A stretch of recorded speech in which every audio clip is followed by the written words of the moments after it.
All right, everybody. It is 9:58 p.m. Eastern Standard Time. UFC Vegas 28 has come to an end, and it ended with a ferocious knockout by Jairzinho Rozenstruik, with just 1 second left in round one against Augusto Sakai. He is back on track, and we're here to react to this barn burner of an event. Is that what we're going with here on this barn burner of a post-fight show here on MMAfighting.com? We are live on YouTube, Twitter, and Facebook. Thank you for joining us. Hope you guys had a great evening thus far, and hope we can make it continue on in this realm. I am Mike Heck, joined by the whole crew. Got José Youngs in Arizona. This fight doing card the damn was thing. a table. We got Alex Cayley. How would you describe this fight card, AK? It was 14 fights long. It had 2 heavyweight fights at the end of it. That's my description. That is my very accurate description of this card. You cannot dispute it.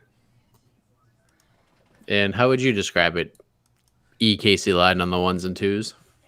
Intriguing. Oh. Well, there you have it. Intriguing it was for a little while. There were some moments where it was intriguing. There were some moments where it was not so intriguing. But the night ended in a big way. And the first round, the first 4 minutes and 45 seconds of Jairzinho Rozenstruik versus Augusto Sakai was pretty much what we expected. And then Jairzinho just got mad and landed that 1-2, the left hook, right hand. That was it. Sakai went down. He was bleeding. And that was it. Jairzinho Rozenstruik gets it done. He's back on track. Hey, Jose, what do you think? Shout out to the small cage, yeah. though.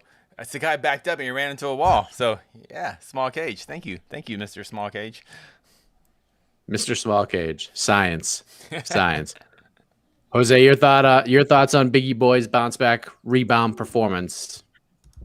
Well, if we're talking about science, it's obviously the crystal brought him to victory. No, but actually, I was going to say seriously, but I was serious right there. So what am I even talking about? Anyway, it lasted quicker than I thought. I think I picked a third round knockout, TKO, whatever, or some sort of stoppage, just based on Augusto Sakai's last fight against Overeem, where he looked really good for about 2-3 minutes, and then Overeem's just veteranship just kind of took over, and he pieced him up en route to I can't even remember what round he finished, but it wasn't in the first round, obviously, to my recollection. And then we've seen Jairzinho have slow starts against Overeem. We saw him have a very slow fight against Cyril Gane, but then we've also seen him have these just like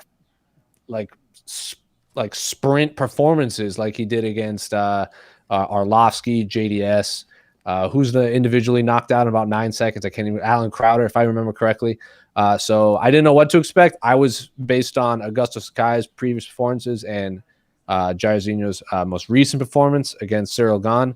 I thought it was going to be, Augusto kind of blows his gas tank early, and then Rozenstruik kind of takes advantage and finishes in the third. But another, atom bomb with 1 second to go. I think that's kind of his specialty right now. I'm going to save some because I did Twitter reacts for the site, and I think there's a fun matchup that doesn't make sense ranking wise, but there's a certain heavyweight that had some negative things to say about Jairzinho Rozenstruik's performance. So yeah, I'll save that for fantasy matchmaking. But yeah, awesome win for Jairzinho, and sucks to be Augusto Sakai getting knocked dead in another country. Now you have to fly all the way back home, and you're probably falling outside the top 10. I'm going to maintain a semblance of professionalism here after watching the New York Islanders score their third goal. So the Bruins are out of this game tonight. It is now 2-2 going into Game 5. I'm going to forget about all that and focus on Brian Keller. I blame Brian Keller. Yeah, I was gonna text him and talk a bunch of crap tonight, but I decided now I'm not gonna do that because it's 2-2. Fun series, by the way, if you're a hockey fan. But AK, your thoughts? What did you think of Jairzinho's performance tonight? It's exactly what we expected. We know he's a patient guy, counter fighter. the reason he lost the Ciryl Gane fight is, there's a bunch of reasons. There's a bit of an athleticism gap. Ciryl Gane is also a really technical fighter, and that fight also kind of went as we expected. We were all kind of like, oh, like it's a good matchup, but it could be a bit of a staring contest, a bit of a spar, and that's how that turned out. This would have gone a similar way if not for that late knockout, because Sakai was doing the smart thing. I'm circling. I'm poking away with leg kicks, and hopefully I can get him to come in and I'll counter. And Rozenstruik is similar in that sense as well. He's like, well, I'm waiting for an opening to counter, and he's just found his opening first. He found his opening first. That's his gift. He has that ability. As we said earlier, he can both finish like in the first 10 seconds, but also he can wait for that right moment, as he did in this one, and as he kind of did in the Overeem fight. I know that wasn't his best. Certainly was not his best day. But obviously he did enough to officially get the win, and really mess up Overeem's face in the last few seconds. So yeah, it's look, he is who we think he is. Should this change anyone's perception of him as far as like, oh well, now I really believe he can be a real title contender? I don't know. It was a good performance. But as we were kind of previewing the show, we're like, we don't know if this fight gets anyone on this card closer to a title shot in their division. That's probably true of Rozenstruik as well. Casey, I feel like with Rozenstruik, it's interesting because it reminds me of I'm sure you've seen the movie Happy Gilmore, and Happy's playing in the tournament, and on the first hole he drives the green and then he 6 putts, and then on the second hole he gets a hole-in-one on a par 4, and he's like, wow, I should just do that every time. And I feel like that's what Rozenstruik did tonight. The patience and all that stuff, it's like he gets it on the green and then he 6 putts, but eventually the ball will go in the hole. And then when he's like, you know what, it's so much easier to just get the ball in the hole off the tee, he just opens up when he, as soon as he's ready to open up and be like, dude, I'm done with this, he could just end the fight. So I find it very strange. Why don't you just do that the whole time? I know you're a counter striker, but I feel like if he just got a little more aggressive, he would end a lot of fights very quickly. And I feel like we'd be talking about him in a different place right now. Do you feel the same way, or is he doing everything right based on his experience and where he's going in his career at this point? He's fighting he's fighting like biggie boy fights. I mean, if what you're describing is a different fighter, to be honest. I mean, that's just not him. He kind of just lulls you into safety. You just, Sakai, he starts out real tight, he's throwing the leg kicks, he's really, he's on edge, but then by the end of the round, the round's almost over. It's like, okay, we're about done with this, let's go into the second round. And that's when Rozenstruik just kind of saves all that energy and just kind of has that one explosion, and that's all he needs. Rozenstruik used the cage well. He backed up Sakai along that cage, and when he had to get out of the way, he ran into that cage. It wasn't far enough away to get around that left hook. It hit him, and it'll be interesting. I don't want to say it's early. I know no one's saying early stoppage, but if the ref wanted to just let a couple more ground and pound shots go, ended with 1 second left, who knows what happens? But it is what it is. It ended. I think AK said it. I mean, that's kind of. I don't think we learned very much. That's Rozenstruik, and I don't. Yeah, so he's lost to Francis in 10 seconds or whatever, and he lost a lackluster fight against Ciryl Gane. He's still obviously an A-level heavyweight in the UFC. I don't know. I really don't know. I don't think we. I know we like to learn new things about fighters after a fight, but yeah, I think we're kind of in the same place with them. Can I say that I think Herb did a good job with a couple of the stoppages today. We're very quick to criticize him, and I do think he is.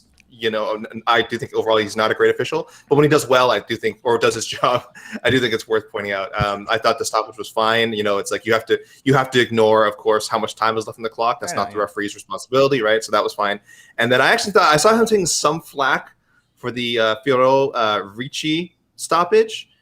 Maybe Ricci took a few more punches than she needed to, but I thought the stoppage was just at the right time. He could have stopped it earlier. If he stopped it earlier, I wouldn't have complained. I thought we were going too early.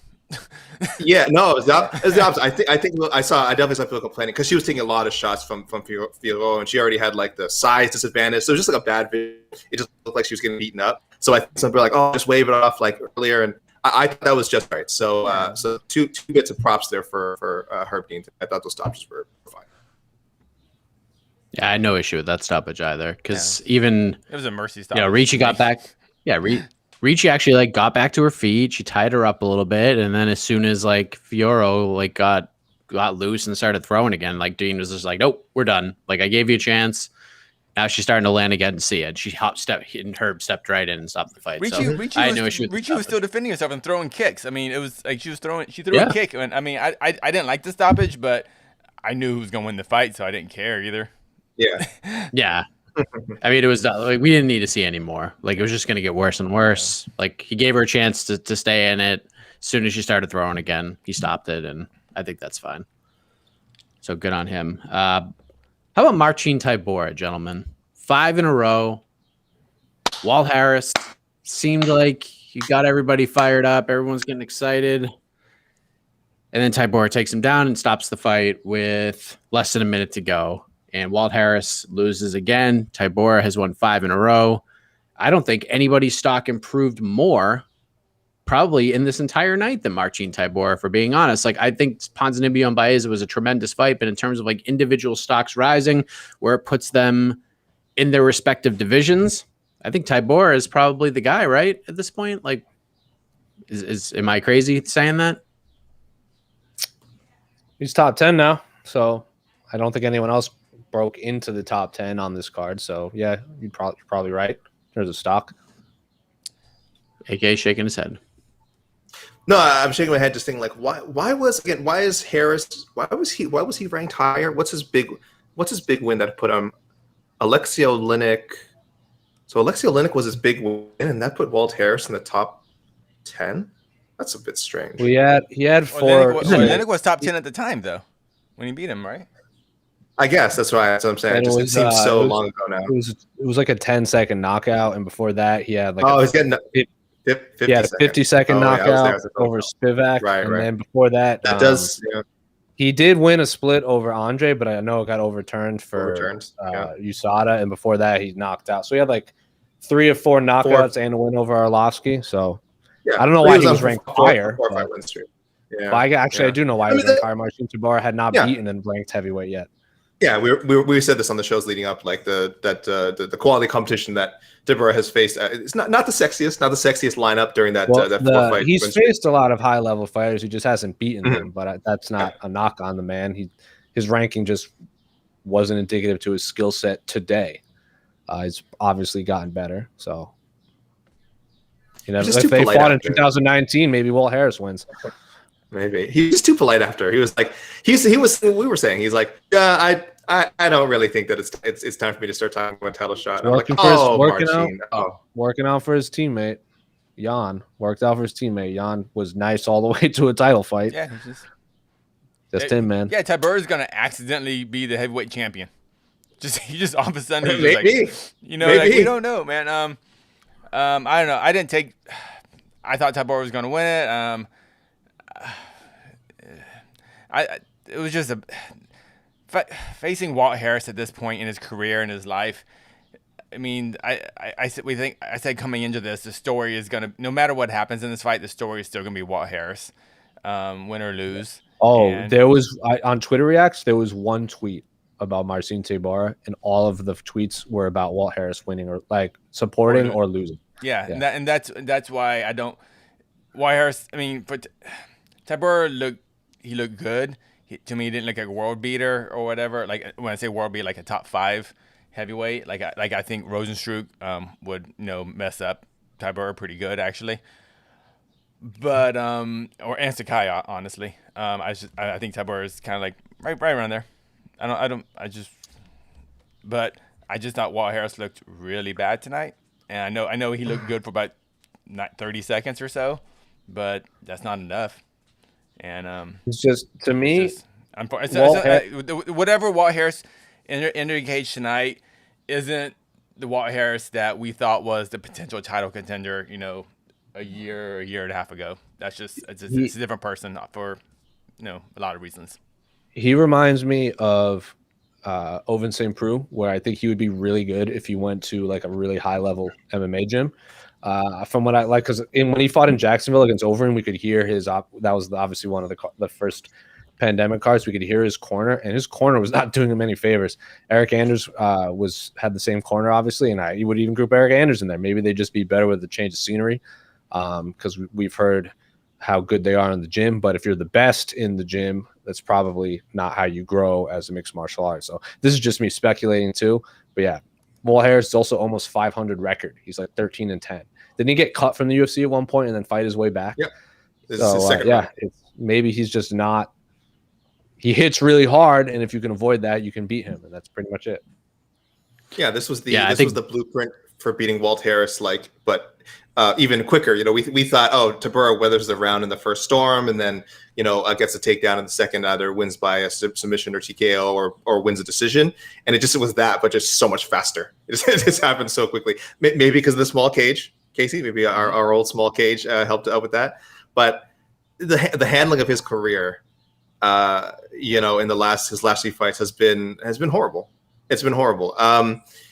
Obviously, the big story surrounding Walt over his last three fights is the Anaya Blanchard tragedy, of course, the death of his stepdaughter, and none of us are saying that story brought him a lot of mainstream attention and a lot of sympathy, and painted him in a sympathetic light, and which in sports is something that can be really good for an athlete. It's horrible that this happens to them. It's horrible that the story has to come to light in this way. But for Walt, it was some it added a different context to his fight with Overeem, right? So you can't fault him for the Overeem matchup, because that was previously booked right before the ahead of the Anaya Blanchard thing, and of course was delayed because of the horrible thing that happened. So no issue there. And then matching him with him, and if he had beaten Overeem, what a moment that would have been, right? And he almost did, right? We almost had like an all-time great MMA sports moment, just great human story if he'd done that. But then matching him up with Volkov after was just that was the worst. Stupid. I can't believe the UFC did that.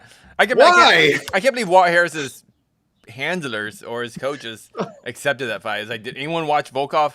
Did anyone know who Volkov was? Did they confuse him for someone else? But that's in the past. I'm not. And look, we all want to see Walt Harris, get a win because of this horrible thing that happened. I'm not saying that that the ESPN and the UFC should exploit this story for to just generate interest, but it would feel so almost cathartic for all of us to say, okay, we want to see something good happen for Walt Harris. It's just this horrible thing that happened to him, and then so just match up with these guys who are just not fair matchups, really tough fights.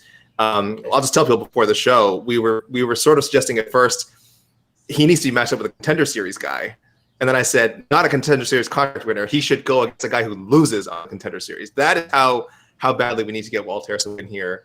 Just to have this ray of sunshine, this brief ray of sunshine, in the wake of all these bad things that have happened for him. But I don't know. 3 straight losses. I don't know where they go with him for now. Maybe he doesn't want that. Maybe he just wants to fight really high level fight. Of course. Of course. I'm not saying that he shouldn't, but every fighter wants that, but that's why you have coaches and managers. But coaches, what if he did? Matchmakers. I understand. I understand that, but I mean, to give him guys that are losing Contender Series guys, he's probably still top 15 ranked. He's going to still be in the top 15 technically. And then he loses to one of those guys, and they never he's be 13-12 or something like that. Maybe just not a UFC heavyweight.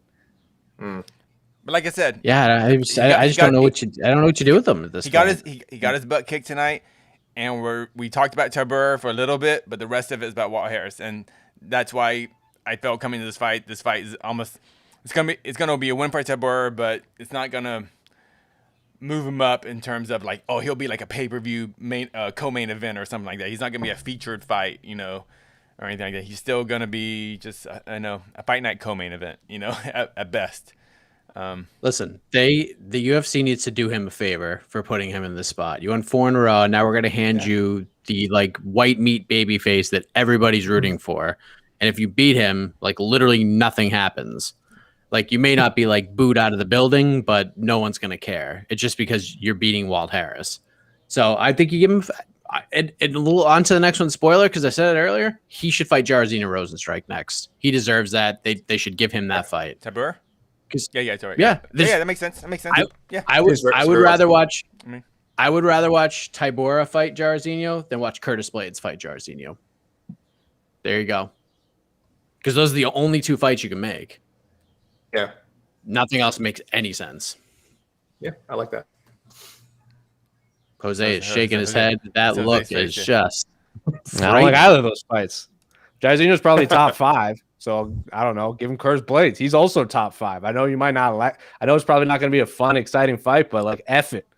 Like Derek Lewis decapitated Curtis Blades. Why can't Jairzinho Rozenstruik? And or the guy that kept calling out Jairzinho Rozenstruik, he's not even ranked. So if we're having him fight backwards, give him a guy that will talk all that greasiness. Ben Rothwell hates Jairzinho Rozenstruik, apparently. They don't like each other? Ben Rothwell's like another gift for Jairzinho Rozenstruik on Twitter. Like, he's just like, referee, gifted him another W. I'm like, all of a sudden, I want to see Ben Rothwell fight Jairzinho Rozenstruik. So, hey, Marcin Tybura, you're really nice. Jairzinho also doesn't really talk a lot. You're not going to sell anything. So, Jairzinho, you know what? If we're fantasy matchmaking and we want you to fight behind you, fight a guy with like 1,000 fights that already has beef with you. That's my pick. If we're going to have him fight back, have him fight someone that's at least going to drum up interest to get people to tune in. I don't mind it. Or have him fight Curtis Blades. Losing to a top 5 heavyweight is nothing to hang your head at. Who do you want Curtis Blades to fight, Mr. Heck? Nobody for a long time after that knockout loss. Oh, come on, dude. That was brutal. That was nasty. Dude, one of the worst knockouts of the year. One-shot knockouts aren't as bad. Like, it's those that wasn't a one-shot meetings. knockout. That was not a one-shot knockout. It should have been a one-shot knockout, but Derek Lewis landed a couple of pretty devastating punches after the fact. Oh, yeah. Well, that was a bad knockout. If Blades clears his CT scans and all that, he's cleared to go. That's 4 months ago. We can't wait till like September, October to have him fight. Have him fight in October. Have him fight in Madison Square Garden. They both have wins in Madison Square Garden. Have him fight in MSG in November. Gan and Volkov are about to fight. You got Abdurakhimov and Chris Dawkins about to fight. So there's options for him. We just don't need to book him a fight right now. If Volkov wins, Jairzinho would be a fun fight too. Yeah, there you go. I just don't like doing people favors like, hey, you fought Walt Harris. We're going to give you a huge jump up in competition. Sucks to the other guy who's he's got the longest winning streak with one ranked heavyweight, and all of a sudden you want to throw him in with like the 4th heavyweight. Not my bag. He's gonna be. If they make it, fine. Dude, he's gonna be ranked 2 spots behind Jairzinho on a 5-fight winning streak. He's gonna be the number 8 ranked heavyweight in the world. Who's Shamil fighting? Chris Dawkins. Give him the winner of that. He already has a loss to Shamil. He can avenge it, and then Chris Dawkins can pick up another win over a very nice man. I'm just saying, both these guys got first-round finishes. They could both turn around relatively quick. If you need to fill a spot, the title shot. You guys in there. F it. Give Tybura the title shot. You know what? We're all beating around the bush. That's what we all want. Lewis, you know what? Lewis and Ngannou is not official. It's not official. Yeah. It has Tybura interim title. Right, Tybura interim heavyweight title. You know what? Because we're giving Marcin Tybura a favor, let's just give him John Jones. Why not? Have him introduce John Jones to the heavyweight division. Tybura, John Jones, interim heavyweight title. Boom. No, interim. No, we're stripping Francis. Strip Francis. He was stripping Strip Francis, give him the BMF with 2 belts on the line, heavyweight title and BMF. Yeah. This escalated. No. Hey, can we talk about Tybura's? Like, does he have the worst nickname? Tybura versus Brock Lesnar. What's Tybur's nickname? Tybura. That's not a nickname. Marcin Tybura. It's perfect. I'm bumping him down the rankings because of his nickname, and I won in the fight for the title. It's like Smitty. It's like it's Joe Smitty Smith. We turned him into Mick Foley all of a sudden. Now he's like the most popular. Now we love Marcin Tybura. It's amazing. We turned him into. If he were in New England, you guys would. That's the nickname you guys would. That's a very New Englandy nickname, right? You guys, hey, Tybura, hey, Tybura. That sounds very Canadian. Actually, that's a very Canadian thing. A very Canadian I hockey don't team. think anyone in. Tybura. I don't think there would be a man in New England named Marcin Tybura. I'm not gonna lie. I'm saying if he moved there, I think he'd become Tybura pretty I don't pretty think he quickly. wants Become to- Tybura. I would rather live in Poland than like where does Gabriel Gonzaga live? Doesn't he live like in the middle of nowhere in New England? He's like in Really? like he's in Massachusetts, but like Yeah, in like the middle of nowhere. And then like Glover Teixeira lives in like a real random place in Connecticut too. For whatever reason, MMA fighters move to just random cities in New England for no reason. because you got gym space and it's probably cheaper. true. I don't know. They turn a lot of these warehouses into gyms. Beautiful fall weather. Beautiful autumns. Jose may know the answer to this question. I don't know if any of the other gentlemen have seen this, but we have bonuses. I saw. I We see. have bonuses. People are gonna be upset. Okay. Have you seen it? Have you seen it? Friday AK? night's You've easy. seen it, right? Friday night's easy. Yeah. Okay. All right, Casey, so can you guess the performance bonuses? performance bonus has to go You're to Montana De La Rosa and Rozenstruik. That's the only One thing. You got 1 out of 2. You got 1 out of 2. Montana didn't win. None of the Nope. ladies won. Marcin, Tybura, Oh my God. Mankind, Cactus Jack, Dude Love. He got the other bonus. You didn't say champion. Future champion. John Jones's next opponent got the other bonus. All right. Yeah. That would have been nice for Montana because that was a really. I love what she showed. Should have given it to tonight. both ladies. Honestly, No. Yeah, both I ladies I should have think got one bonuses. lady. I think one lady deserved it. I think the other lady got a. She just did what she was supposed to do. Yeah. Jared, yeah, this goes with Casey's level of competition has to matter a little bit.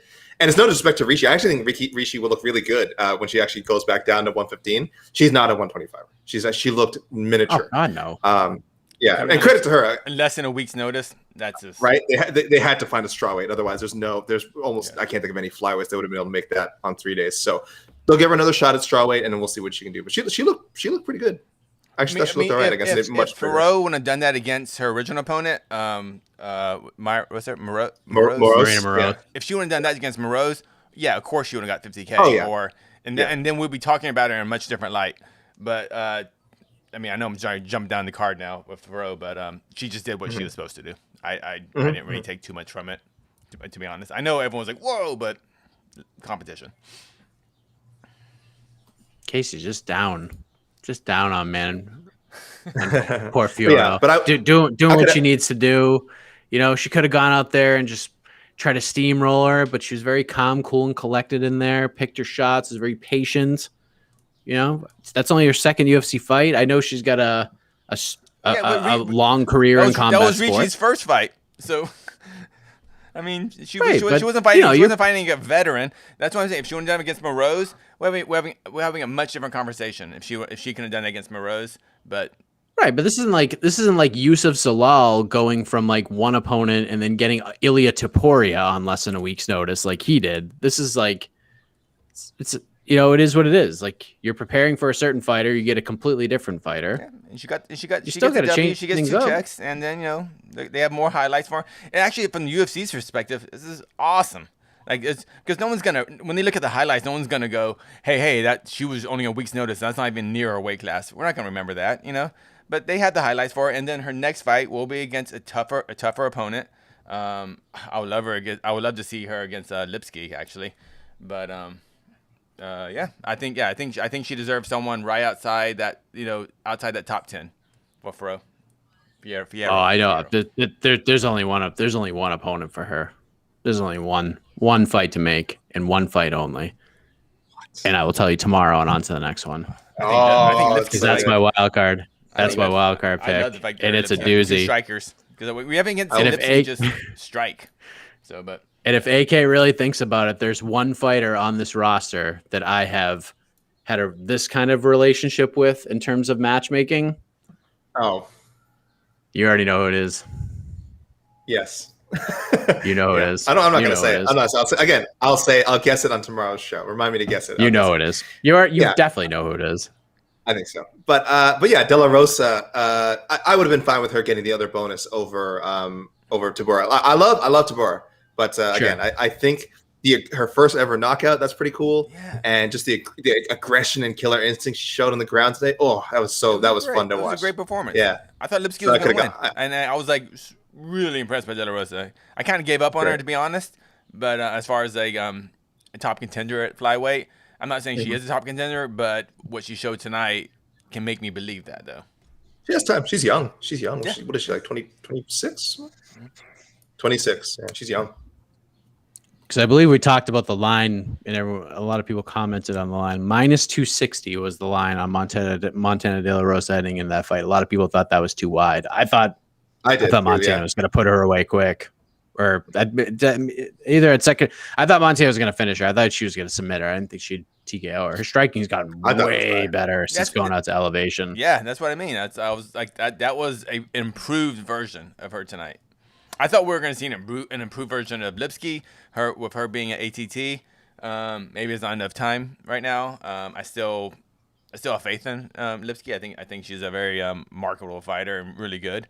But yeah, De La Rosa surprised me tonight, and I like being surprised.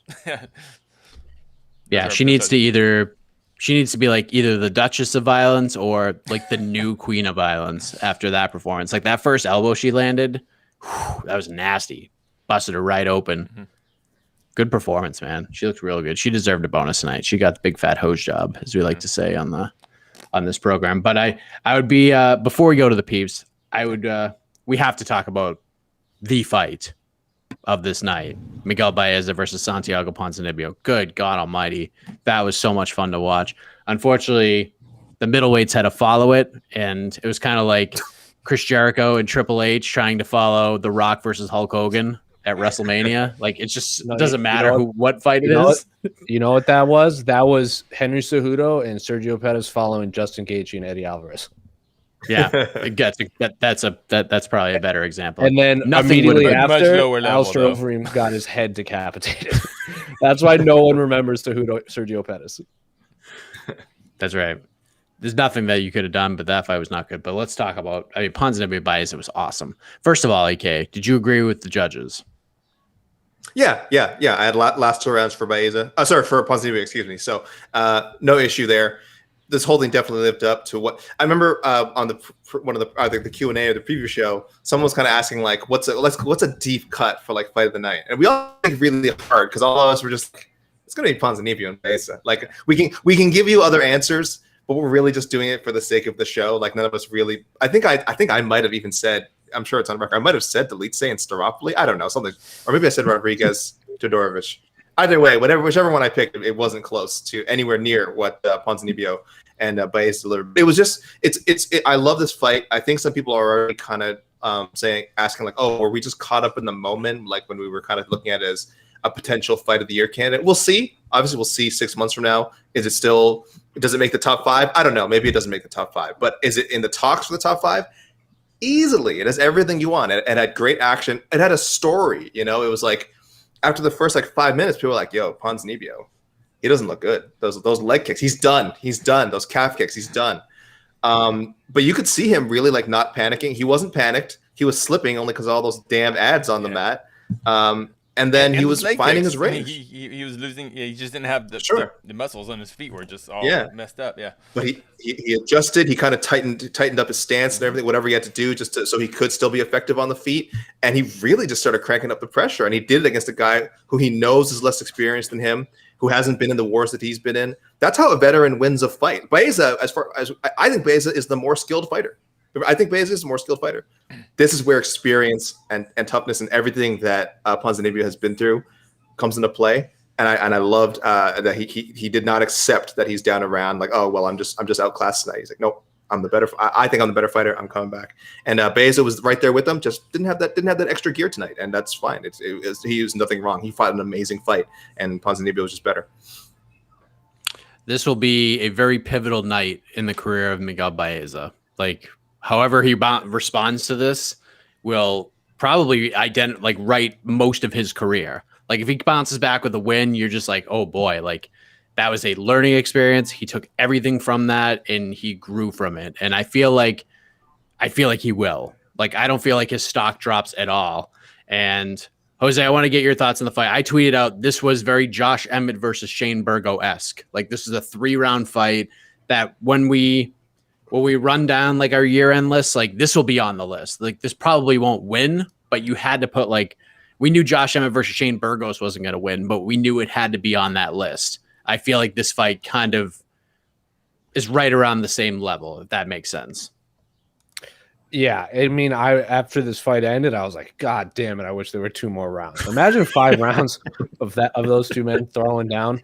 Maybe Miguel Baeza wins just based on youth. Maybe his body doesn't just fall apart after in the final 2 rounds, and Santiago's does. But yeah, it's rare when a fight that we all kind of earmark is like the people's main event and lives up to it, and this blew at all expectations out of the water. I think I didn't pick this for fight of the night. I thought the winner of this would get a performance bonus.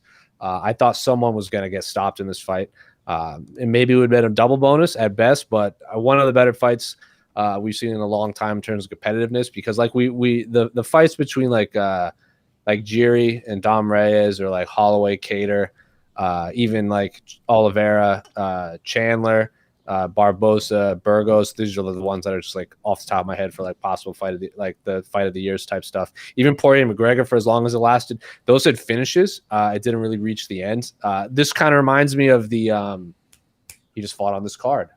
Davis, Mason Jones, like that fight card, like the previews, preview shows and the Q&As for that. We were like, there's no possible way this fight isn't at least fun. Might not win fight of the night, but it's going to be an epic fight, and we kind of earmarked that. It reminds me of that too, like just a 3-round fight where they're just beating the soul out of each other, and then they both leave like their entire bodies in the octagon, and they go home $50,000 richer. So it kind of reminds me of that, as opposed to the others, because of levels of competition and all this kind of stuff. But yeah, fantastic fight, blew all expectations out of the water, and I can't wait for either man to return to the octagon and fight whoever, because that was a high action fight all around. Yeah, there's been some really good 3-round fights this year. Some really fun ones. What did you think of it, Casey? As an astute martial artist yourself, what did you think of these performances by both of these gentlemen? Yeah, it just rolled, like you said. AK said, it kind of had the. Well, I think why we see a lot of kind of in boxing and films and everything is because in boxing, since the fight's longer, the fights tend to have more of a story. It's not you have up and down. You can kind of give rounds away to come back later. And this fight, but MMA, we had that today. I mean, after the first round, I'm like going, dang, Baeza, he's gonna be a champ, in a year. Holy moly! I guess I was thinking Ponzinibbio was done. I guess he had a good run, but I don't think we're gonna see him, in the rankings, very much longer. Then I go get a soda, come back. I'm like, holy crap, Ponzinibbio's got it. He's coming back, and like maybe more than any other combat sport, experience and just being freaking tough counts for so much more. And that's what Ponzinibbio had in this fight over Baeza. I'm not saying Baeza doesn't have the toughness, but he just couldn't find it, I guess. And Ponzinibbio he had it. He wanted it. He needed that win.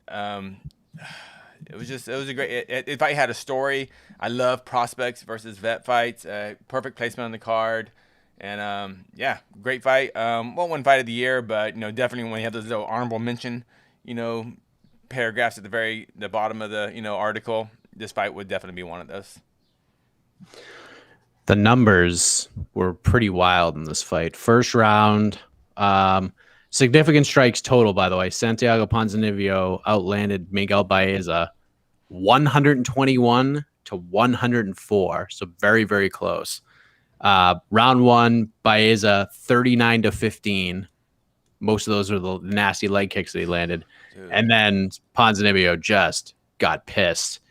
Round 2, 47-27 Ponzinibbio. Round 3, 59 to 38 was the third round in terms of significant strikes. Wild fight, man. So good. He landed almost 60 significant strikes in that last round.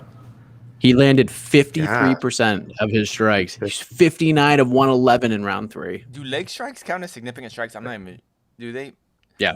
It depends. It depends. Okay. Yeah. Oh, I hope so. I hope they count. I hope they count. That's all I'm saying.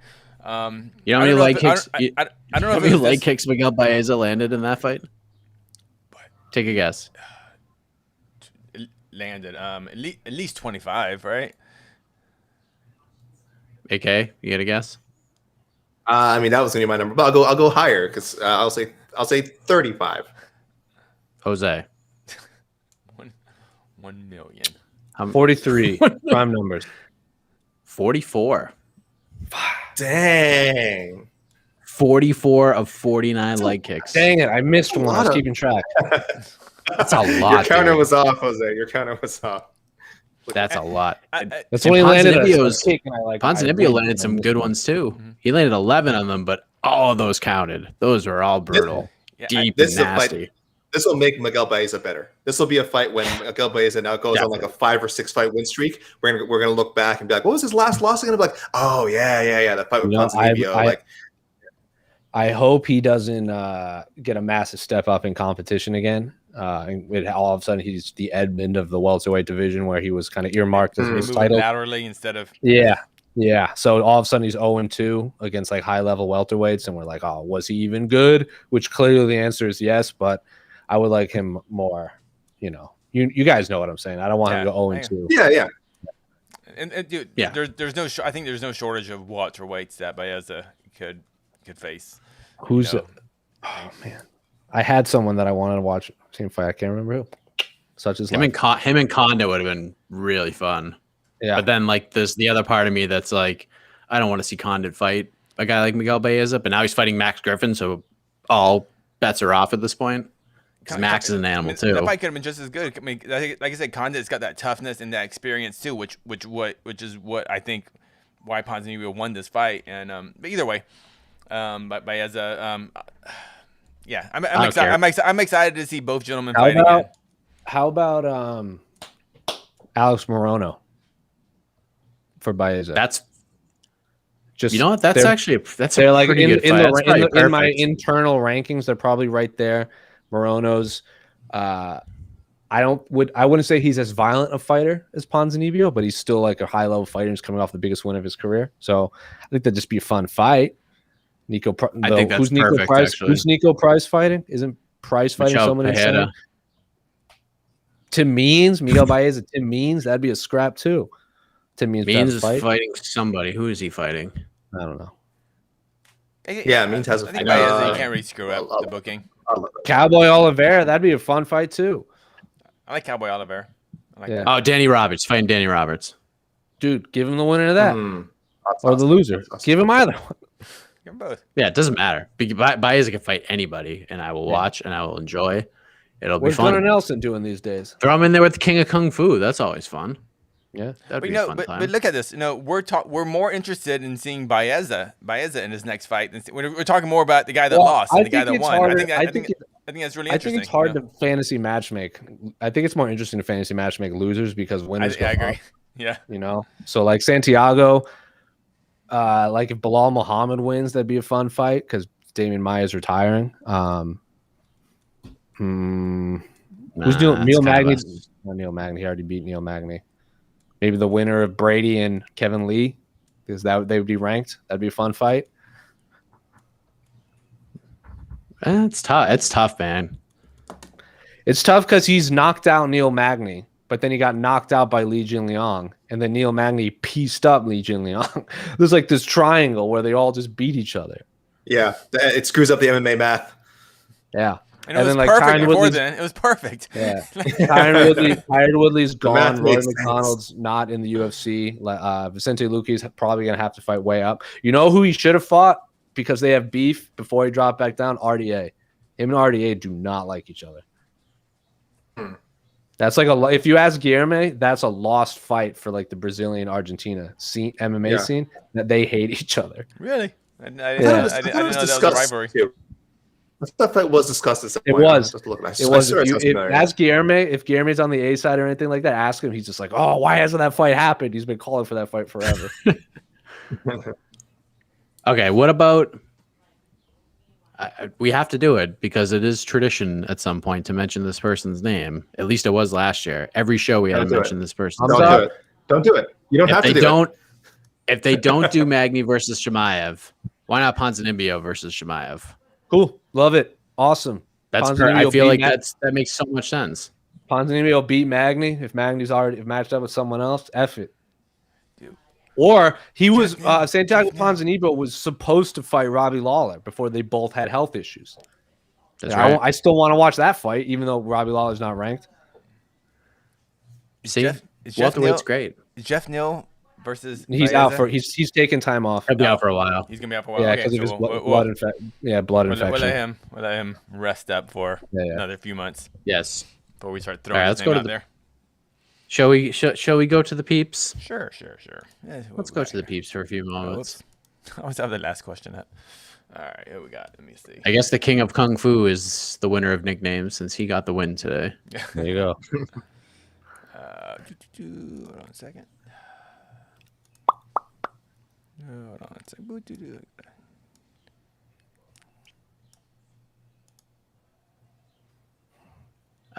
Thoughts on Montana De La Rosa's win? To me, she is an underappreciated fighter. Her groundwork today against Ariane Lipski was great. Yeah, she looked awesome. Yeah, I think. Yeah, we spoke about it before, but she showed this aggression. And, the only knock I have on Montana De La Rosa, and I think she's an awesome fighter, is she's beat. Like I think it's what Casey said with like when Manon won. She beats the women that I think we all kind of assume she's going to beat, in the way she's going to beat them. This Lipski win, I think, was the first one I was like really torn between Montana and Ariana. But like, she's lost to Vivian Araujo, who's phenomenal, Andrea Lee, phenomenal, and then she's beaten Rachel Ostovich and Nadia Kazem by submission. And I don't have anything against either women, but there's a reason they're not in the UFC right now. I think Rachel Ostovich was under 500 when she was released, and Nadia's last two losses weren't the best showing. If you remember, she did the fake glove touch and then got dropped immediately and kind of forgot how to punch. And then Mara Romero Barella, I think a lot of people they're like, there's better women outside the UFC that should be in the UFC. So it's kind of like the Marcin Tybura thing I was saying, where she's beating all the people that she should be, and she's lost to like the big steps up in competition. This Lipski win was awesome, and I think it's the first time I was like torn between the two opponents. Then Montana surprised me for sure.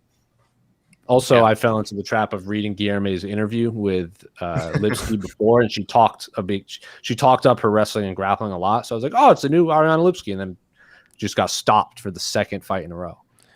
Well, I just thought her training with one of the best camps in the world, and specifically for women MMA. Yeah, and like I've seen those photos of her with all the other, I can't name all of them, but all high level women, 35, 15 or so. I was like, okay, she has a great camp around her. So I was surprised. Maybe it's not long enough. I think didn't Johnny Walker train a TriStar for a bit and then got stopped in his first fight with TriStar, and he was like, it just wasn't there long enough. Yeah, that happens sometimes. I mean, even benefited. Go ahead, Mike. Even in the Araujo loss, like you saw the improvements on the feet just from the short time she spent there. Well, that's what I'm saying. Like she's beaten everyone. Staying on your feet with Araujo is not a good idea. Exactly. But at least she showed some. She showed something. She did better than a lot of other women would have done. For sure. Great fighter. Who really benefited from a change of camps today that was on this card was Mason Jones, his move to alpha male, because they were talking a lot about like, oh, he needs to beef up his wrestling. I think Michael Bisping was joking about him being from Wales, and like, I can't believe he would move from Wales to live in California or something. So he's taking a little shot at the Welsh people, or not the Welsh people, but the climate in Wales. But yeah, you saw. It's unfortunate that Mason Jones's fight ended, with an eye poke, because he was really showing. Oh, was there a question that was going to load that up, Casey? Let's talk about that eye poke. Was that a fight ender? I think we all are in agreement on that, but what else could he have done? Yeah, that fight wasn't going well for him. Yeah, I know. He's just like, you know what? If I'm only getting half my paycheck, son, you're only getting half your paycheck. This is. I'm doing Dana White a favor here. Sorry, Mason.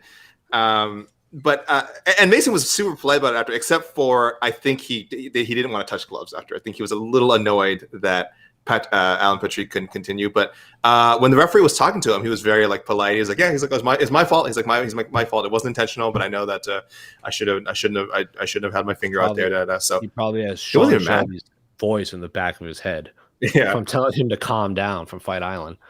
But he looked great tonight. Yeah, he looked great tonight. He was putting it all together. He was on his way to either he's probably a TKO Alan Patrick or get a very one-sided decision win.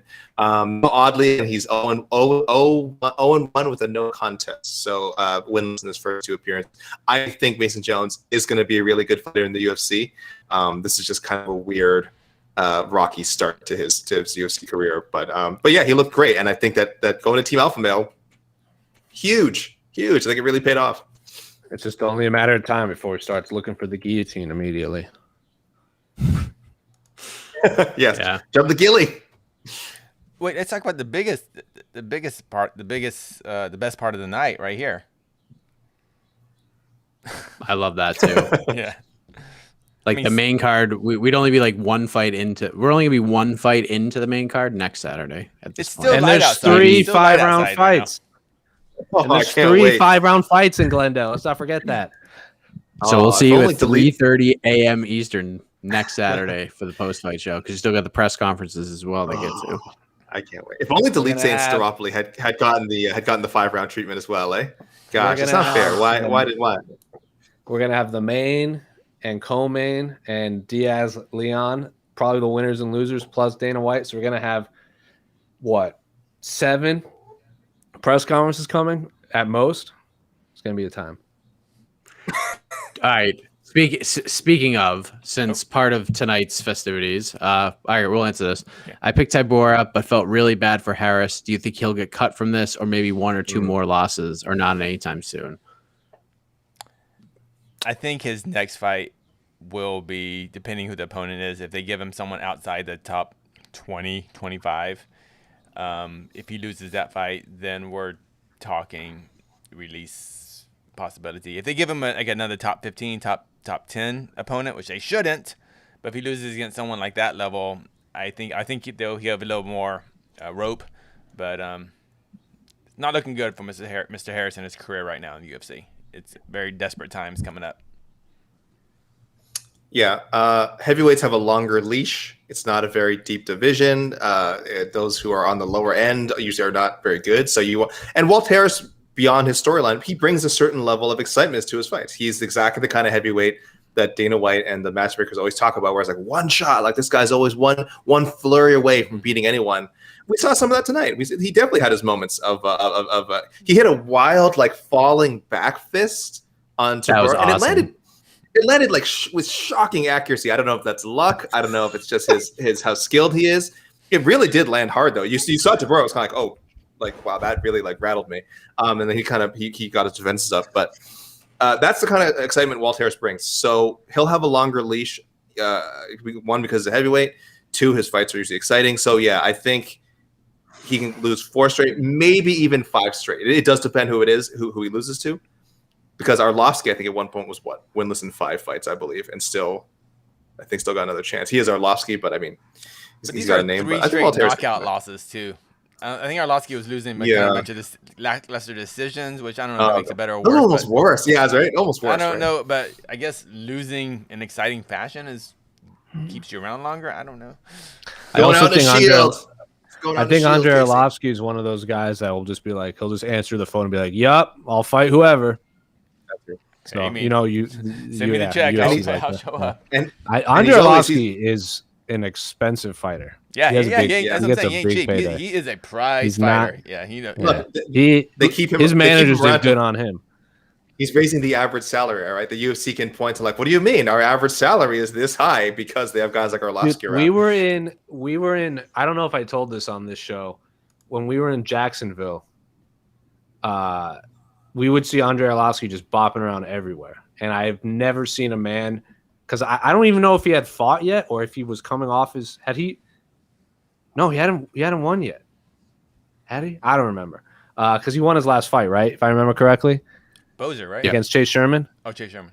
So I can't remember if he had fought or not yet, but I have never seen a man smiling so much, and just for whatever reason, Andre Arlovski just had a smile on his face the entire week, and we saw him everywhere. He wasn't even doing anything; he was just hanging out.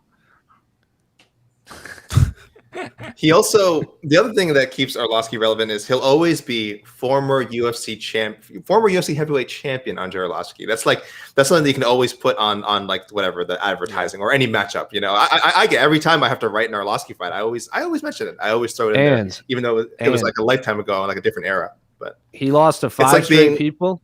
Yes. At one point, he lost to Stipe, former champ, Overeem, like former multiple champs inside of the UFC, Josh Barnett, former champ, Francis Ngannou, current champ, and most importantly, fought to a decision against future champion Marcin Tybura. Oh yes, there it is. That was a good loss. Right. But at what point do champions do they reach that status where it's like an Academy Award winner who's like won a long time ago? We just don't mention like Academy Award winner Cuba Gooding Jr. in Snow Dogs 4. It's like, at what point are you not allowed to use it? Never. Academy Award winner Kim Basinger. You know what I mean? It's like at some point the statute of I got a lot of these guys. The statute of limitations has to run out. I feel like on these awards, but no, of course. No, man, you can't take awards away. They're there. Not in the fight game. Andre Arlovski lost brain cells to win that. You can keep that forever. It's true. It's the fight game. Sharon Stone. Got a Kim Basinger reference in the show today. Oh, tremendous. Yeah, that's marked down the bingo card. Cool. Walt Harris is also 37, and I think he provides value to the UFC, not just with his fighting. He's very good as an analyst. I'm glad they gave him a shot in 2020, and I hope he gets more chances to be on the desk this year. He was great. He was great for that spell of time when he was always the guest fighter in the back. Like awesome. Before the pandemic, he was great back there. He was the guest fighter in Boston, dude. Right? Yeah, he was one of them. But then, like a week later, tragedy struck, so that kind of overshadowed that whole video. Yeah. We didn't talk about this real quick. Focus on the first part of this comment, not the second part, because I know Brad Okamoto tweeted that Tom Breeze had suffered panic attacks before. Do we think it's that, or was it a timing issue? Montana De La Rosa versus Ariane Lipski was bumped to the main card. Well, that's why it was bumped. I have no idea. I mean, was that the story? Yeah. I didn't see it. That. Tom Breeze just pulled out for medical reasons, but they didn't say why. I didn't say why. It definitely was not. It definitely was not a timing issue. I was hoping that a fight would get bumped to the post. That we have a Bellator-esque post slim. Before I realized it's all on ESPN Plus, so it doesn't matter. The main card prelim doesn't really matter. But yeah, no, we can't speculate on that. Medical issue could mean a variety of things. Yes, it's certainly worth mentioning that he has withdrawn from previous fights for those reasons. But tonight, again, literally could be anything. He's pretty open about these things. I think if it is related to that, we'll find out by the end of this week. Otherwise, if we don't, it's none of our business. Whatever. Hopefully, he's all right. Well, it sucks. I was looking forward to that fight too. His opponent's business, and that's I don't even know who is fighting tonight, to be honest. Hoyo. Yeah. I don't know very much about that gentleman, but that freaking sucks for him. So I hope. Yeah. I mean, we gotta remember these. He was in a do or die fight too. If he lost, he was probably cut. Is he paid? I don't know how this works. I mean, I'm sure he got paid. I don't know. Who knows? I'm sure he got paid for this. Yeah. I hope so. It depends on the situation. Yeah. We'll see what happens. I want to get your take on this, gentlemen, because we're officially on the road to UFC 263, and a big part of the broadcast tonight that got a lot of attention was an interview that Michael Bisping did with Israel Adesanya and Marvin Vettori. And Marvin Vettori, God bless him, in his style, he looked like my grandmother's love seat with that outfit he was wearing. I mean, just so colorful, like it just matched from top to bottom. The guy just crushed it. The style was way better than the back and forth between those two guys, at least in my mind. It didn't sell me on the fight anymore. And like with those two guys, like I didn't think it like I think everything Vettori said over the last like year sold the fight enough. Like I didn't need to see that. You know what I mean? That's just me. Sometimes it's fun. This one didn't really work for me. So on a scale of 1 to 10, Casey Leydon, what would you rate that back and forth, that interview between those two gentlemen and Michael Bisping? 1 to 10. I give it a solid 7. Mostly for Izzy's part because I saw. I don't know. I mean, my impression, like there was something in Izzy's eyes, or like you're not like you mother, like you really, like just like he was just almost flustered. I can't believe you're saying these things. Just I remember even I'm when we talk about this fight later this week, in our preview shows and all that stuff. I'm gonna pull some clips I already pulled from our previous Vettori post shows, and after Vettori beat Holland, I was like, man, there's no way he's getting a title fight in that performance. But then I was like, I don't know. He talks a lot of crap, so maybe the UFC would do it. I don't know. Timing's everything. And then this reminded me of why he has this title shot, because he just says things. Just like, I won that fight. I was like, no, you didn't, man. Like, yeah, I mean, rewatch it. Like, it wasn't that close a fight. You held Izzy for a little bit. You got beat up for mostly. And Izzy, we know Izzy is much better than that Izzy that fought a few years back against Vettori. I'm more hyped about it. I enjoyed seeing that mean Izzy, that kind of that I'm gonna finish it. Because I don't remember Izzy really coming out and saying stuff like that about other fighters. Like, I'm gonna finish you. Like, I will hurt you bad, man. So I enjoyed it, and I enjoyed Brunson. Yeah, the Brunson's the only one. Yeah, but there was more. Costa, it was almost more of a comical thing. Like, whatever, I'm gonna. You and your skinny legs and stuff, He was getting real. If you watch the press conference with this, reminded me there was no humor with Izzy to me. This one, it was just like That's what I mean. Like the maybe it's because it's also his first fight coming off a loss, so maybe it's just a different approach to Izzy. Like he just wants to f this dude up. Yeah.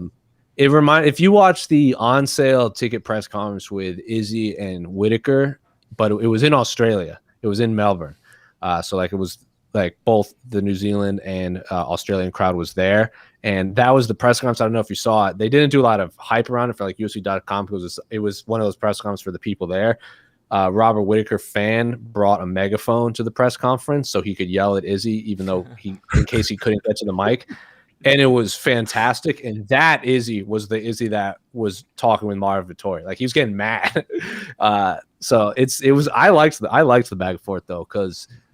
Anytime you get two individuals and it's like Marvin, English is clearly not his first language. So he's just saying things that he's heard a lot and we find them funny. And it's like you're yelling, like I'm not comparing Marvin Vettori to a child, but it's like when a kid only knows like 5 insults and you come at him with this like perfect like exchange and he just goes, yo, you're dumb. And you're just like, I don't know what to say to that, man. And then you just like respond intelligently. He goes, "Yeah, well, you're stupid." And it's like, okay, I feel like I'm just yelling at a wall right now. I feel like that's what Izzy was doing. I loved everything about it. It was fun. And like the best part was when Marvin's like, "I know, I'm gonna tell you what I'm gonna do. I'm gonna take you like, and then I'm just gonna hold you on the canvas." Like he was just laughing about it. He goes, "That's what I'm gonna do." And I'm just like, "It's not gonna happen." No. But I love how confident you are about it. Yeah. I love how confident you are about it. It's cute. I think it's cute.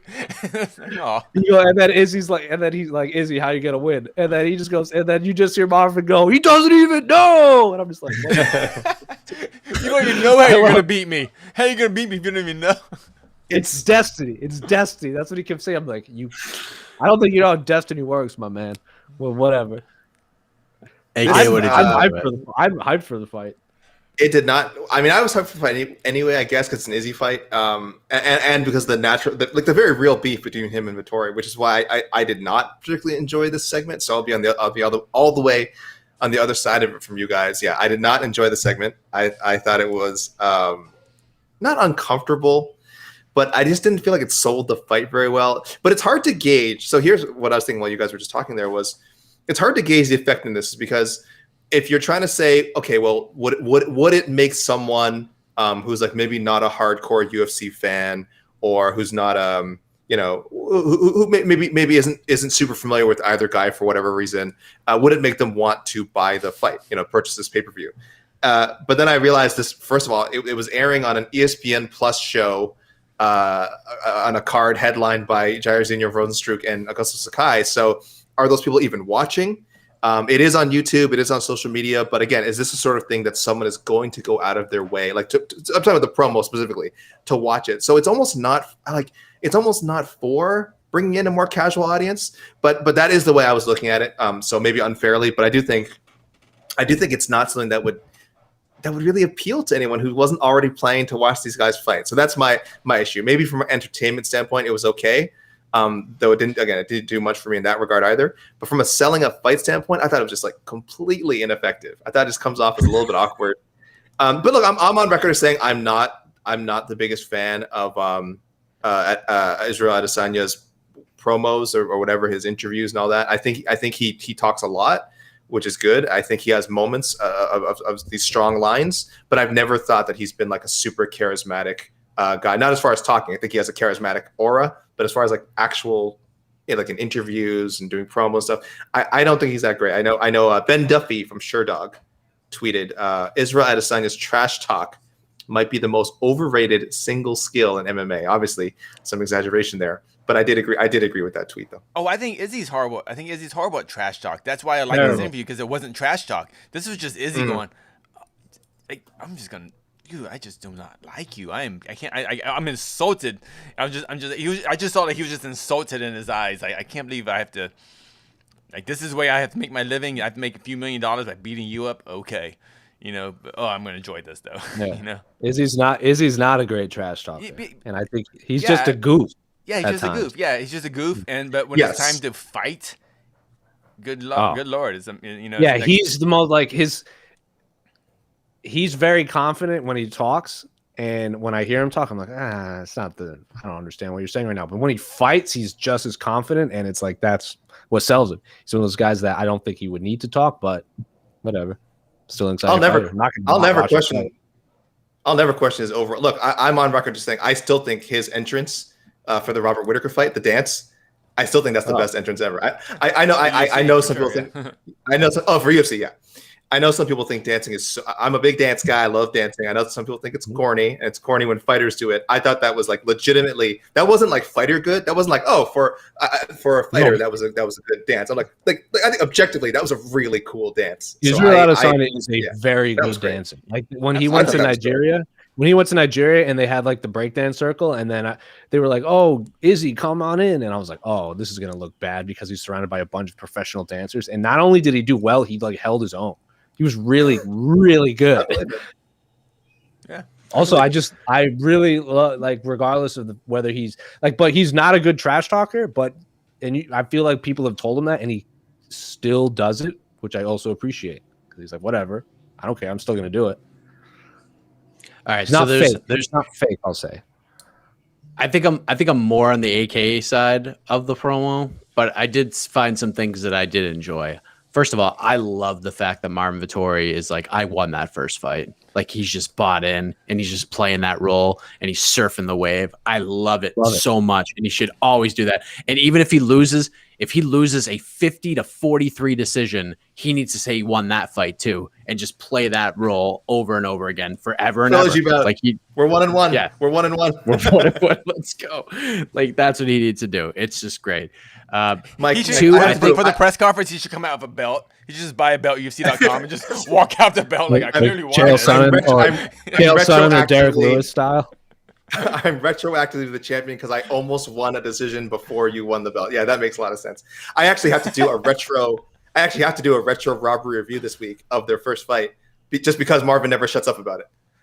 I'm spoiling it, by the way. Spoiler. I think everyone should read it because obviously my reviews are friggin' amazing. But spoiler, no, it wasn't. So sorry. Scroll to the bottom of the article. It wasn't. No. But hey, I haven't watched the fight in a while. Maybe I'm wrong. Maybe I'll look back on it. I do not. I mean, from what I recall, it was not a robbery, but we'll see. But find out why. I think the one thing that really hurt this whole thing was that it was too long. It was just too long. Like, if you want to go back and watch the whole interview, you can go watch it on YouTube. I felt like it was like 7 minutes long. Like, these things are just like one or two questions. Like, let them go back and forth and then get out. Like, get out. Make them want more. Make them go see the fight. I think the longer it went, the less like appealing it got. The third thing that really sticks out is the fact that, yeah, it's a fine fight. Izzy's back and all that, but we all know Robert Whittaker's like the guy that should be in this spot. We understand why he's not in the spot, but he should be in the spot. And then the last thing that I thought about, and it made me crack up myself up in this room by myself, Marvin Vettori is like Nick Totoro in the movie The Longest Yard, like the remake. Like he just, the looks on his faces, like his eyes open wide, and he just starts like randomly shadow boxing for no reason.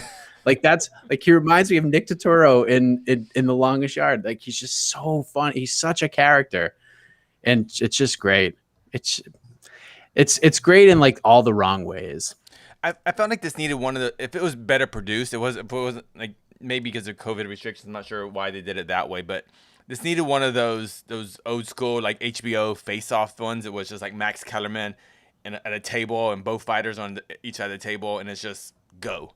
And someone basically just couldn't control the conversation because that's not his job. He's just, I don't know, he just doesn't do that well at that. It should have been someone like Anik or someone who could control it better. But you know what I'm talking about? Remember those HBO kind of, those were great. And just that's kind of a boxing and BBC thing. Like BBC does that with boxing a lot now, and they did it with I think it was Sky Sports did it with Till and Masvidal. Mm-hmm. That was the last time I saw it in MMA. Yeah, remember Joe Rogan? I think it was DC and Jones. Like they all sat in like director's chairs, like something like that. You just have them in the middle. Like I think it got a little chaotic, and Rogan like did his best to control it, but like something like that where it's just like the tone is, and Michael Bisping's just gonna like feed into it anyways. Like he's just gonna feed right into that fire. That's because he loves it, and he should, because that's who he is. But it's kind of tough throwing him in that spot, so I get it. I'm excited for the fight, but if it does feel like a mandatory in boxing, you know what I mean? When guys just have to fight, that's what this fight feels like, a mandatory, because we know Whittaker's the guy, but Izzy's got to do what he's got to do. It's a good card, man, and that's fine. The card's great. The card is great. Yeah, the only problem is there's no local fighters. It's the only problem. Really, they could. There's not one. Ish. Kind of. Trains in Arizona? Wow. Not really. Not last time I looked. I mean, Brandon Moreno has a lot of ties to Arizona. He talks all about it in our interview. Lauren Murphy has ties to Arizona. If you've ever been here, South Phoenix is basically Mexico. So he has that going for him. Moreno's had a lot of fights. What do you say? Like 6-7 fights in Arizona? Well, if you fought in an LFA, you've probably fought in Arizona. Yeah. How much Henry Cejudo are we going to get this week, you think? Not enough. I learned Henry Cejudo lives like right down the street from me. Like he lives really close. And I've driven by his house a few times, and I've been like, that is a very gaudy truck. Oh, that is a ridiculous flag. And then I found out that Henry Cejudo lives there. I was like, that makes a lot of sense. All right. I got to look at the rest of this card. So we got those two fights. We obviously have Nate Diaz, Leon Edwards, Paul Craig, Jamal Hill, Damian Maia, Bilal Muhammad, Carlos Felipe versus Jake Collier. You know that's going to be fun. That's going to be Jed Meshu's fight of the night. Fares Ziam versus Luigi Vendramini, Hakeem Dawodu versus Mavzar Evloev. That's a great fight. That's good. Injected into my body. Lauren Murphy, Joanne Calderwood, huge fight at 125, probably number one contender fight. Matt Frivola, Frank Camacho, that's going to be fun. Drew Dober versus Brad Riddell, that's going to be fun. Steven Peterson is back. He's fighting young Chase Hooper, who will be on What the Heck this week. Eric Anders versus Darren Stewart, that rematch. Run it back. Yep. Run it back. And then the AK Lee People's main event, Pani Kianzad versus Alexis Davis, will kick us off at 135 pounds. The resurgence, Alexis I just realized Davis. Next week is going to be so freaking crazy. PFL, Clarissa Shields debuting, Anthony Pettis is coming back, Brandon Longney. Kayla Harrison. Is that on next week's card? No, I don't think so. Shields no, that's 2 weeks. That's 2 weeks. So my apologies. Yeah, my apologies. This is Pettis. This is Pettis. But Pettis is fighting, and like the PFL card's pretty good. And then you got the Bellator card right after. No, Dougie Limes is fighting. Yeah. You know what's going to be even Wednesday? What's Wednesday? Like two media days. You got a media day. I got a media lovely. day. But listen, don't worry about it. No. Don't worry about it. You can live stream Jose's I will tape mine and then I will send them over, so we don't have to worry about it. We're gonna have different interviews, all different conversations. The social than the team, rest of the Bellator Media Day. the social team that will be clipping up all of these videos, send the social team just like a 6-pack of beer to get us through. Dude, you got it. Let me We'll make it happen. before I know we got to sign off soon, but I don't know if I'm going to get a chance to say this. So I don't say this. This is for you, PFL. This is time for you guys in the PFL. Get your scheduling right, because this isn't right. Clay Collard beats Anthony Pettis, definitively beats Anthony Pettis, and then he's the first, and then Anthony Pettis is headlining this show, and Clay Collard is the first prelim. And the same thing with Caitlin Young. Caitlin Young picks up a really good win over Cindy Dandois. Now, Cindy Dandois is headlining that show against Kayla Harrison, the 17th show, I think, against Kayla Harrison. And Caitlin Young is opening up the prelims. So I'm a little biased because I interviewed both fighters. Not that they're great interviews. I really enjoyed it. I was really excited to see them win. And then to see them relegated for their victories, after their victories, to the first fight on the prelims of their respective. What? Come on, PF. I understand name value. I know Pettis is a bigger name than Clay Collard, but can we have some merit talk? Could he not at least get on the main card? No. This is insane. It's not how life works. This is punishment for beating Anthony Pettis. Yeah. Is Bubba Jenkins on the main card? Yeah, he's He is on the main card. Yes. Yeah. I'm looking at Topology, but I don't know if that's the correct fight battle. As far as I know, but I think Clarissa Shields' fight goes into the Bubba Jenkins fight. Goes into okay. Is Clarissa not the main event? No, co-main. You sure? No, third fight. Oh wow. Yeah. Well, I don't think she's the main. I spoke to her opponent, Brittany Elkin, and she was under the impression that it was the main. But I checked it in with the PFL, and I think they said they couldn't confirm that. So maybe Pettis is the main event. I think Pettis is the main event. He's the main event of this week's card for sure. The 10th, I believe he is. And then I think Bubba Jenkins and Bobby Moffitt is the co-main, and I think Clarissa Shields is the third fight. Dude, Marcin held and the Canadian Gangster on the PFL card. That fight rules. Yeah, dog. That's been a great fight. Lance Palmer. Look, I support the PFL. I call the PFL out of love. I'm like number one PFL advocate guy over here. I think the PFL is really good, and I think more people should watch it. And look, where else can you go to know how fast someone is punching? Speed strikes. Every time I watch tonight, I'm like, oh gosh, was that punch 12 miles an hour? Was it 11 miles an hour? I wouldn't have to ask if I was watching the PFL. There'd be a graphic on screen telling me. So, UFC, come on, let's get some. Ground and pound was 11.6 miles an hour. Dang. What was the PSI on that choke? What was the PSI on it? Should he have tapped? Because as I got in the PFL, there was a PSI of like 50, and he didn't tap. So. Oh no! Don't play me off. But I will say, PFL's broadcast team is phenomenal, really good. And Florian, they spent a copious amount of money on their arena or cage or whatever. They have like a screen that goes like 360 degrees around the top. It's like $1 million. Pretty insane. It's wild. And Sean O'Connell, I think, is the most underrated play-by-play guy in MMA, and he's a former fighter, which is even crazier. Oh, he had a radio show in Utah for a long time. So that's I think he got reps in. So like people assume he just jumped into it, but he got a lot of reps in before he hopped over to PFL. Yeah, and it shows, no doubt about it. Well, you know what that music means? It means it's time to go. We covered this event quite a bit, but don't worry. You think the weekend's over? The biggest winners, in my opinion, are Floyd Mayweather and Logan Paul, because they're getting all the attention's on them. Breaking Jarzini got will Floyd Mayweather walk away with his win bonus? Find out tomorrow on Showtime. Godspeed, everybody. For Casey, Jose, aka Mike Heck, pleasant dreams. Happy birthday, AK. Stop it.